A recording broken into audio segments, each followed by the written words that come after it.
Good morning to all of us, my dear friends, brothers and sisters in the Lord. Again, we are here to preach the gospel of the Lord God Almighty in accordance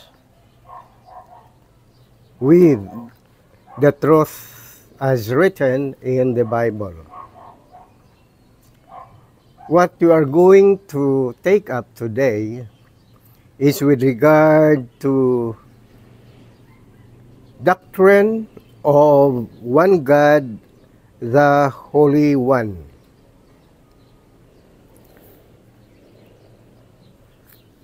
That God who is YHWH, otherwise known as Jehovah or Yahweh. He is the Holy Spirit, who himself is God the Father, the true God and the living God.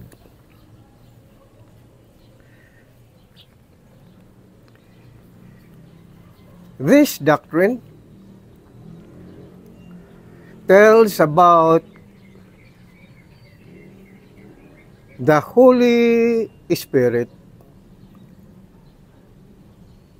who is the true and only one God.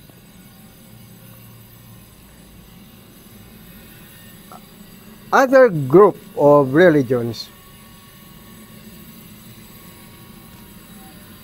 does not believe that the Holy Spirit is God. For example, the Iglesia ni Cristo, the Jehovah's Witness, or the Dating Daan, and others. While others preach that God is a triune God, or God is Holy Trinity, God the Father, God the Son, God the Holy Spirit, three persons in one God.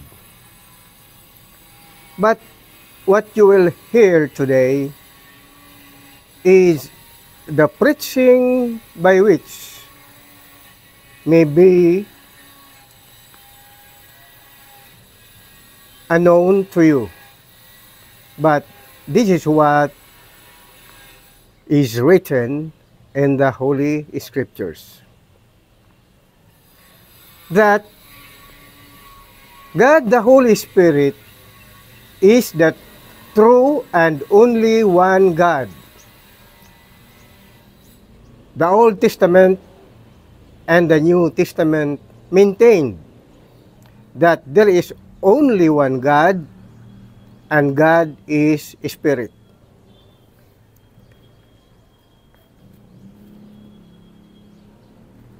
The Lord Jesus Christ teaches in the book of John, chapter 4, verse 24.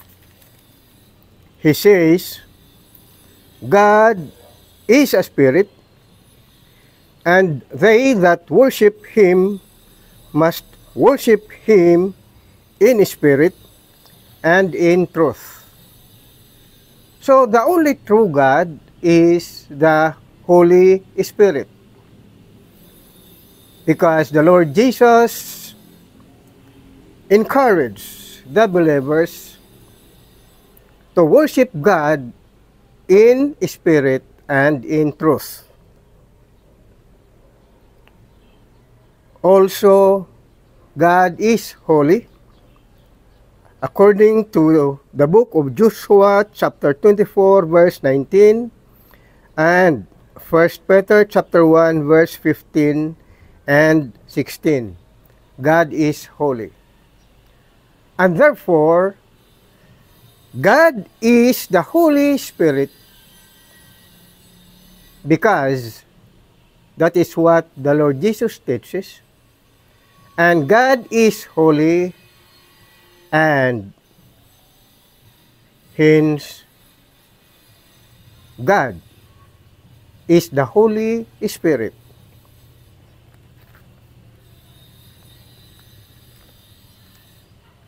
This teaching must be preached throughout the world so that truth must prevail.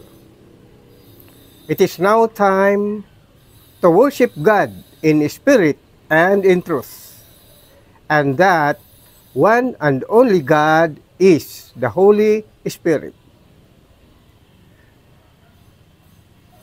God, who is the Holy Spirit, is the one and only God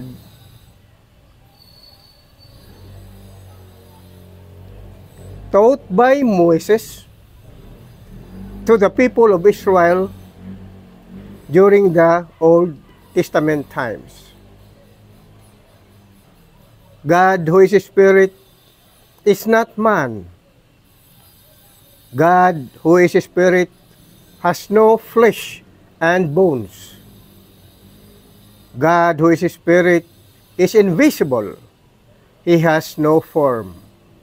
And that is why Moses, in the book of Deuteronomy, chapter 4, verse 12,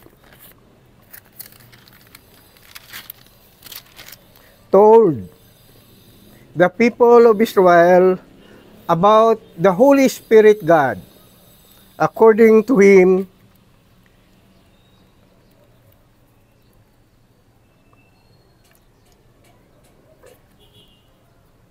in Deuteronomy chapter 4, verse 10,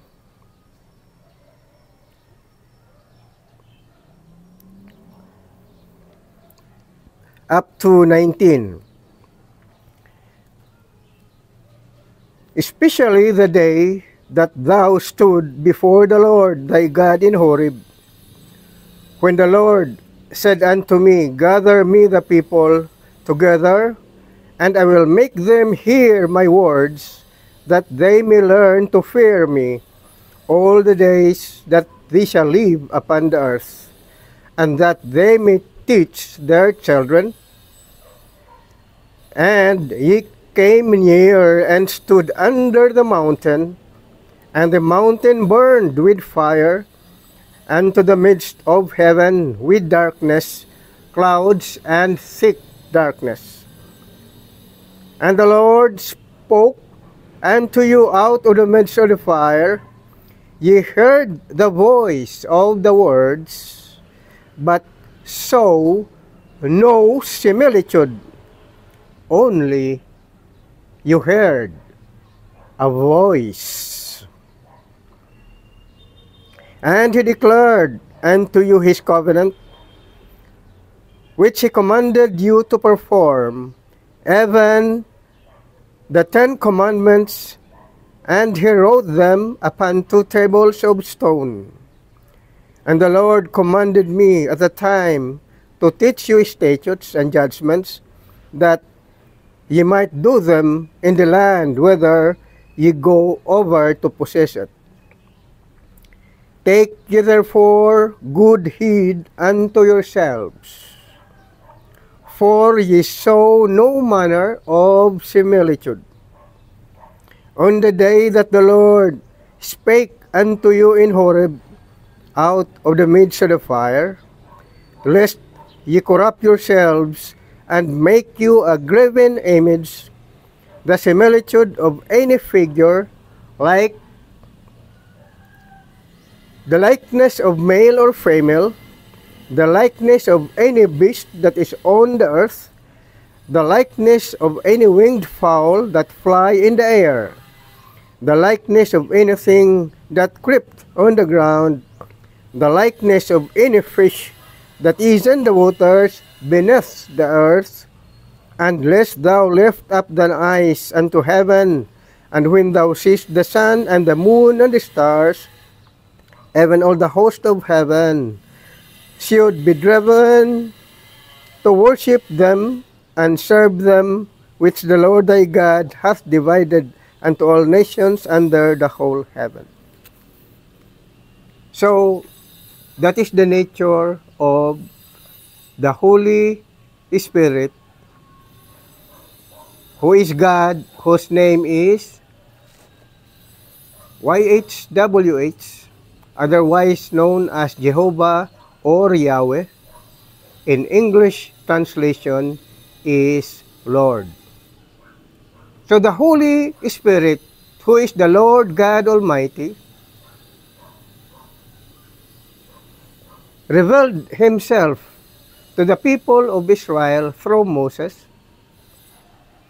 They heard only the voice of words of God, but they see nobody,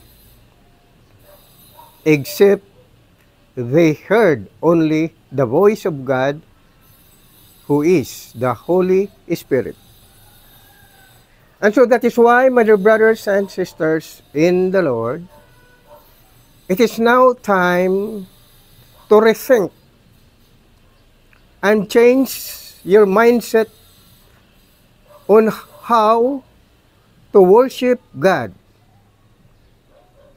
We must follow the preaching of the Lord Jesus Christ, that according to him, in the Gospel of John chapter 4 verse 24, God is Spirit, and those who worship him must worship God in spirit and in truth. So the Holy Spirit is the true God. He is the only God, whose name is YHWH, otherwise known as Jehovah or Yahweh. And so, Apostle Paul, being the apostle of the Gentiles, reminded also the early Christians, including Gentiles and Hebrews, in the book of Hebrews chapter 3, verse 7 to 12, which, according to Apostle Paul, that the Lord or Yahweh is the Holy Spirit.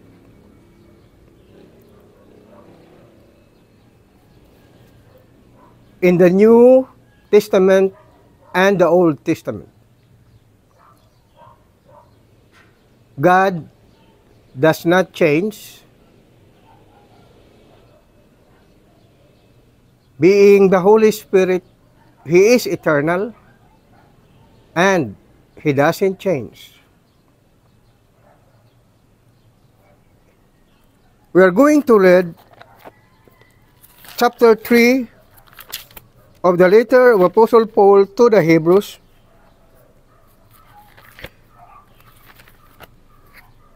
That God, who is the Holy Spirit, was the one giving instructions to Moses and the people of Israel. In Hebrews chapter 3, verses 7 to 12.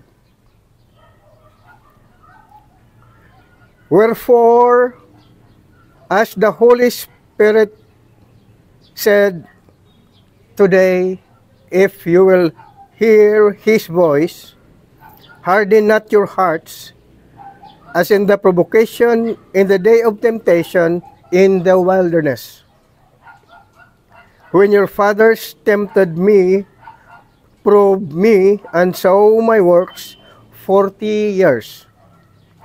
Wherefore I was grieved with that generation, and said, They do away err in their heart, and they have not known my ways. So I swear in my wrath, they shall not enter into my rest. Take heed, brethren, lest there be in any of you an evil heart of unbelief in departing from the living God.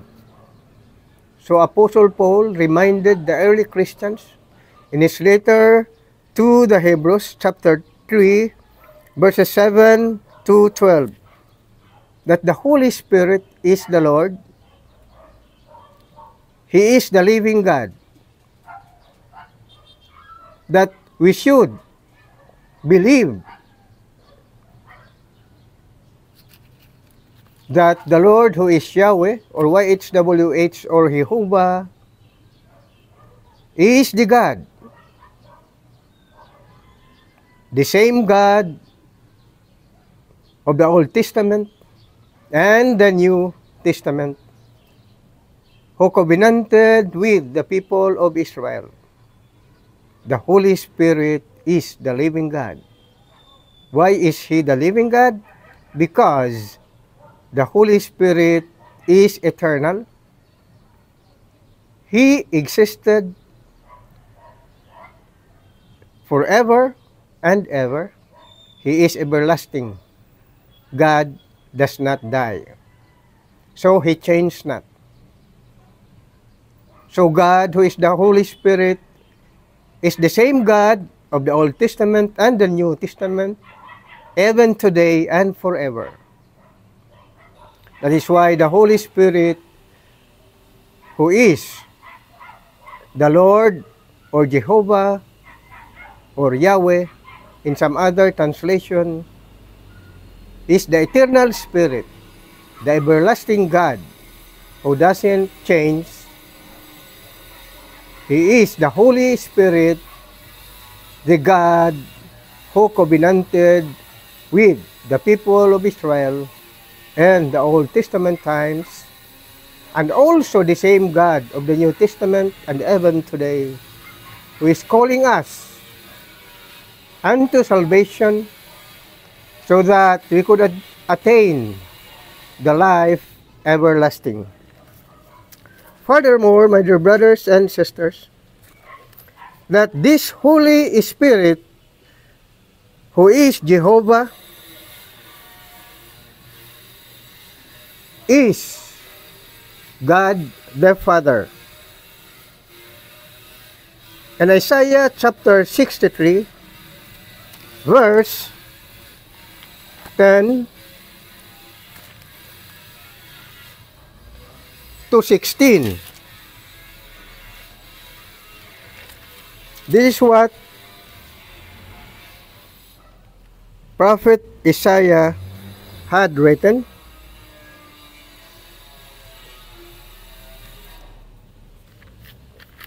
That it was the Holy Spirit, who is the Lord God, who covenanted with Israel. The Holy Spirit, who is the Lord God, is God the Father Himself. As we read, chapter 63, verse 10 up to 16 of the book of Isaiah says, But they rebelled and vexed His Holy Spirit. Therefore He was turned to be their enemy, and He fought against them. Then He remembered the days of old, Moses and his people, saying, Where is He that brought them up out of the sea with the shepherd of His flock? Where is He that put His Holy Spirit with Him, that led them by the right hand of Moses with His glorious arm, dividing the water before them, to make Himself an everlasting name, that led them through the deep as a horse in the wilderness, that we should not stumble as a beast go down in the valley. The Spirit of the Lord caused him to rest, so did thou lead thy people to make thyself a glorious name. Look down from heaven and behold, from the habitation of thy holiness, and of the sounding of thy bowels and of thy mercies toward me are they restrained. Doubtless thou art our Father, though Abraham be ignorant of us, and Israel acknowledge us not, thou, O Lord, art our Father, our Redeemer, thy name is from everlasting. So the Holy Spirit, whose name is YHWH, otherwise known as Jehovah or Yahweh, translated into English as Lord, is God the Father himself. So there is only one God. The God of the Old Testament and the New Testament is the Holy Spirit God, whose name is Jehovah. He is God the Father himself. Furthermore, my dear brothers and sisters, the Holy Spirit, who is the only one God and the true God, He is the true God himself, proclaimed that He is God the Holy One. He never say that He is God the Holy Trinity. The words of God is very clear. His proclamation is, I am God the Holy One. He never proclaimed, I am God the Holy Trinity. A false doctrine. God the Holy Trinity is a false doctrine taught only by man. And so, the Holy Scriptures maintain that God is one, with the proclamation of God that I am the Lord, I am God the Holy One. In Hosea chapter 11, verse 9, the Lord God says, I am God and not man, the Holy One, in the midst of thee. That is the proclamation of the Lord God Almighty. He is the only one God. That is why He called Himself God the Holy One, not the Holy Trinity. Also,